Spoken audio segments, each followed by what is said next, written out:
Now let's go ahead and dive into these needs. First off, what is this model? Well, it works on the premise that if you ask someone why they did something, and you ask everybody in the world, you're going to get 1 million or 7 billion different reasons, essentially. Now, there's going to be some overlap, but really, they're quite different. I did this because my boss told me to. I did this because I felt like it was going to be good for my chances to get into college. I did this because my girlfriend said that she really enjoyed, whatever it is. Like, they have 100 different reasons for all the things that they do. And you look and you go, well, I don't know how to boil this down. But if you look to the core motivation, what you tend to find is that there are only 6, right? They can really be very easily boiled down to one of these things that drives people. And if you look at individuals, what you find is that they tend to have one of these 6 that dominates their value structure. Like they're always pursuing a particular thing. So when I mentioned that I moved to Brazil and I spoke to this idea of growing and becoming more than we were, I'm hitting a growth value. And so people who are inspired by that are these growth-focused individuals, right? These became my friends. But my mom is not necessarily growth-focused. She thought that this was crazy. And when I spoke to her in terms of how much growth would be there, she flipped. She thought it was terrifying and a horrible idea because that isn't a core value to her. If I'd wanted to be more influential with her, I would have spoken to her in different terms, which I'm going to talk about now. So let's talk about what these needs are. The first one, this is my mother. Certainty and comfort. This is very, very common in the way that parents tend to feel for children. I tend to notice as well, though it's not by no means across the board. I notice this dominates in women.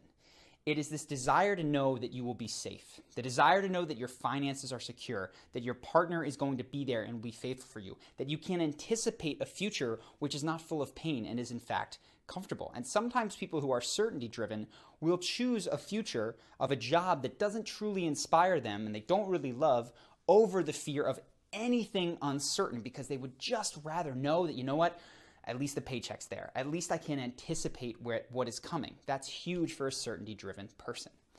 The other type of need, and we all have all of these, by the way, it's just a competing value system and which one wins out in individuals more. The second one is the opposite of the first one. It's for uncertainty. It's for variety. And this is the daredevils, right? This is people who jump out of airplanes with no parachute. Why? Because they just want a thrill of anything could happen.